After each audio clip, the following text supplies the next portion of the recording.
Halo, selamat sore semuanya. Perkenalkan, nama saya Gloria William dengan NIM 213304010141. Saya jurusan akuntansi Fakultas Ekonomi Universitas Prima Indonesia Medan. Dengan ini akan menyampaikan video materi yang berjudul Sistem Penggajian dan Pengupahan pada mata kuliah Sistem Informasi Akuntansi dengan dosen saya, Bapak Dr. Hotua Samosir. 1. Deskripsi kegiatan. Sistem akuntansi penggajian dan pengupahan dalam perusahaan manufaktur melibatkan fungsi kepegawaian, fungsi keuangan, dan fungsi akuntansi. Fungsi kepegawaian bertanggung jawab dalam pengangkatan karyawan, penetapan jabatan, penetapan tarif gaji dan upah, promosi dan penurunan pangkat, mutasi karyawan, penghentian karyawan dari pekerjaannya, dan penetapan berbagai tunjangan kesejahteraan karyawan serta penghitungan gaji dan upah karyawan. Fungsi keuangan bertanggung jawab atas pelaksanaan pembayaran gaji dan upah serta berbagai tunjangan kesejahteraan karyawan. Fungsi akuntansi bertanggung jawab atas pencatatan biaya tenaga kerja dan distribusi biaya tenaga kerja untuk kepentingan penghitungan harga pokok produk dan penyediaan informasi guna pengawasan biaya tenaga kerja. Jadi, sistem penggajian adalah mengembangkan sekumpulan prosedur yang memungkinkan perusahaan untuk menarik, menahan, dan memotivasi staf yang diperlukan, serta untuk mengendalikan biaya pembayaran gaji. Karena tidak ada satu pola yang dapat digunakan secara universal, maka prosedur ini harus disesuaikan dengan kebijakan gaji tiap-tiap organisasi dan hendaknya didasari atas kebijakan yang dianggap adil. 2. Pengertian. Gaji dan upah merupakan balas jasa yang diterima karyawan atas pekerjaan yang dilakukannya. Bagi karyawan, gaji dan upah merupakan bentuk penghargaan atas pekerjaan dan prestasi kerjanya. Selain itu, merupakan salah satu motivasi bagi mereka. Lain halnya dengan perusahaan. Bagi perusahaan, gaji dan upah merupakan beban untuk menghasilkan laba, sehingga pengelolaannya harus dilakukan sedemikian rupa agar tetap efektif dan efisien. Pengertian sistem informasi akuntansi gaji dan upah. Sistem akuntansi gaji dan upah digunakan untuk menetapkan, menerapkan, dan mengevaluasi serta pembayaran yang tepat yang digunakan oleh pimpinan untuk pengambilan keputusan yang diperlukan, baik yang berkaitan dengan motivasi maupun training atau development karyawan. 3. Dokumen yang digunakan. Berikut adalah dokumen yang diperlukan dalam sistem akuntansi penggajian dan pengupahan. A. Dokumen pendukung perubahan gaji dan upah. Dokumen ini pada umumnya dikeluarkan oleh fungsi kepegawaian berupa surat-surat keputusan yang bersangkutan dengan karyawan. Tebusan dari dokumen-dokumen ini dikirimkan ke fungsi pembuat daftar gaji dan upah. B. Presensi. Dokumen ini mencatat jumlah kehadiran karyawan dan nantinya data ini menjadi pertimbangan bagian keuangan dalam pengambilan keputusan. C. Daftar gaji dan daftar upah. Dokumen ini berisi jumlah gaji dan upah bruto setiap karyawan dikurangi potongan berupa PPh pasal 21, utang karyawan, iuran untuk organisasi karyawan dan sebagainya. D. Rekap data gaji dan daftar upah. Dokumen ini merupakan ringkasan gaji dan upah per departemen yang dibuat berdasarkan daftar gaji dan upah. Perusahaan yang didasarkan pesanan, rekap daftar gaji dan upah digunakan untuk membebankan upah langsung dalam berhubungannya dengan produk kepada pesanan yang bersangkutan. Distribusi tenaga ini dilakukan oleh fungsi akuntansi biaya. 4. Jaringan prosedur yang membentuk sistem. Sistem penggajian terdiri dari jaringan prosedur berikut ini. 1. Prosedur pencatatan waktu hadir. 2. Prosedur pembuatan daftar gaji. 3. Prosedur distribusi biaya gaji. 4.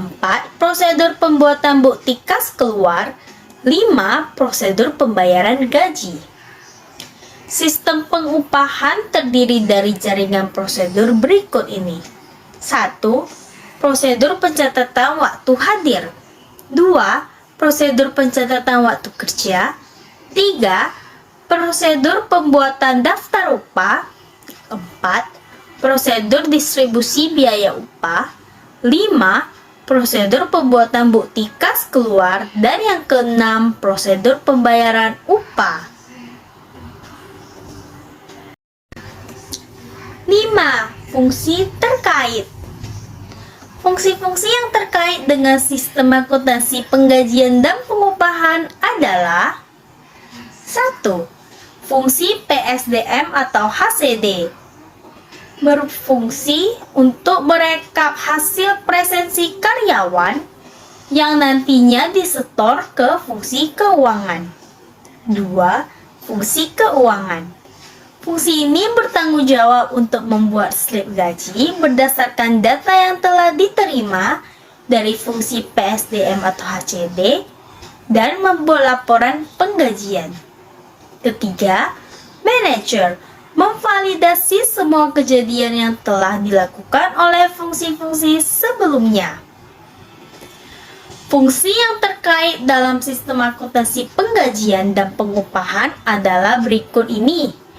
Ada 5, yaitu fungsi kepegawaian, fungsi pencatat waktu, fungsi membuat daftar gaji dan upah, fungsi akuntansi, fungsi keuangan. 6. Unsur pengendalian internal. 6. Prosedur yang membentuk sistem pembelian. Dalam melakukan sistem akuntansi pembelian, perlu dilakukan prosedur yang merupakan tahap-tahap proses terjadinya transaksi pembelian. Beberapa prosedur yang membentuk sistem akuntansi pembelian antara lain: 1. Prosedur permintaan pembelian. Dalam prosedur ini, fungsi gudang mengajukan permintaan pembelian dalam dokumen surat permintaan pembelian kepada fungsi pembelian. Jika barang tidak disimpan di gudang atau barang langsung pakai, fungsi yang memakai barang mengajukan permintaan pembelian langsung ke fungsi pembelian dengan mengajukan surat permintaan pembelian. 2. Prosedur permintaan penawaran harga dan pemilihan pemasok. Dalam prosedur ini, fungsi pembelian mengirimkan surat permintaan penawaran harga kepada para pemasok untuk memperoleh informasi mengenai harga barang dan berbagai syarat pembelian yang lain. Untuk memungkinkan pemilihan pemasok barang yang diperlukan oleh perusahaan.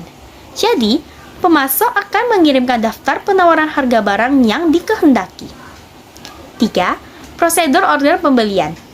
Dalam prosedur ini, fungsi pembelian mengirimkan order pembelian kepada pemasok yang dipilih dan memberitahukan kepada unit-unit organisasi lain dalam perusahaan. Misalnya, fungsi penerimaan, fungsi yang meminta barang, dan fungsi pencatat ulang mengenai order pembelian yang sudah dikeluarkan oleh perusahaan.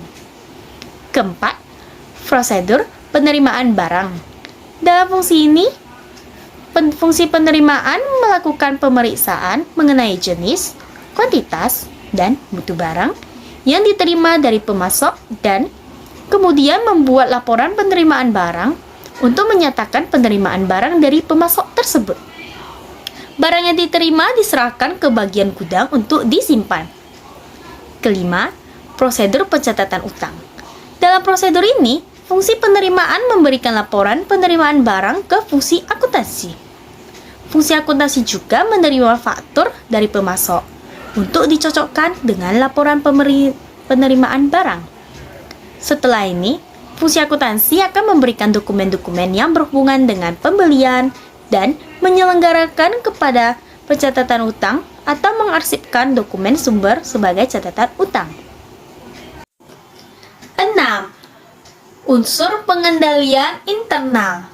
Hal ini mencakup struktur organisasi dan semua cara-cara serta alat-alat yang dikoordinasikan yang digunakan di dalam perusahaan dengan tujuan untuk menjaga keamanan harta milik perusahaan, memeriksa ketelitian dan kebenaran data akuntansi, memajukan efisiensi di dalam operasi, dan membantu dipatuhinya kebijakan manajemen yang telah ditetapkan lebih dahulu.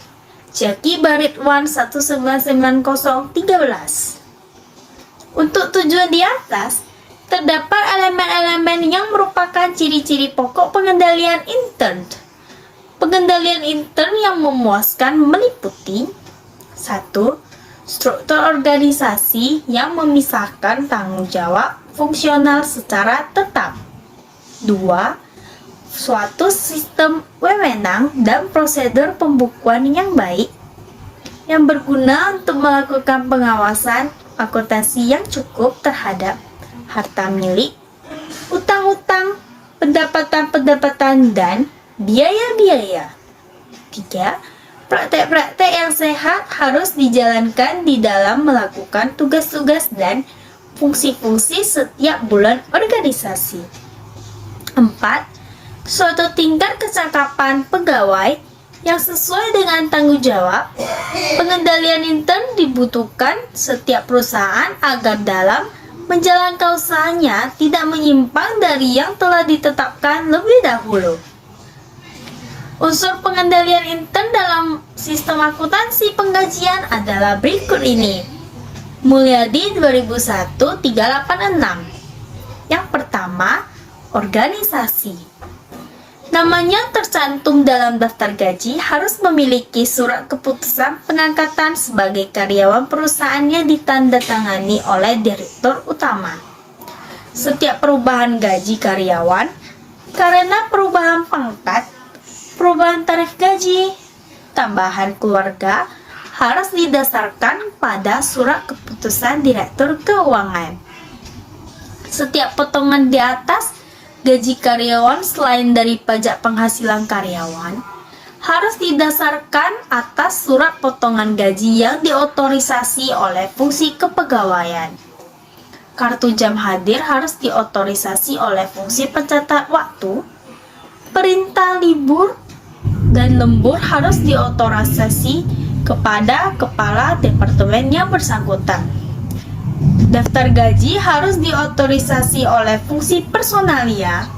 Bukti kas keluar untuk pembayaran gaji harus diotorisasi oleh fungsi akuntansi. Yang kedua, prosedur pencatatan. Perubahan dalam pencatatan penghasilan karyawan direkonsiliasi dengan daftar gaji karyawan. Kartu penghasilan karyawan diselenggarakan oleh fungsi pembuat daftar gaji dan upah untuk mengumpulkan semua penghasilan yang diperoleh masing-masing karyawan selama jangka waktu setahun.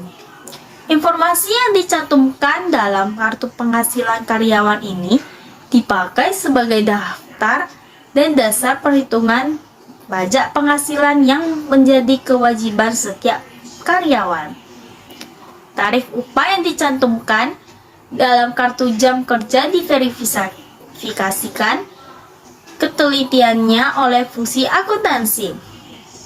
Fungsi akuntansi ini bertanggung jawab atas distribusi upah langsung ke dalam kartu harga pokok produk pesanan yang menggunakan tenaga kerja langsung yang bersangkutan. Distribusi upah langsung tersebut dilakukan didasarkan data yang telah dikumpulkan dalam kartu jam kerja. Ketiga, praktek yang sehat.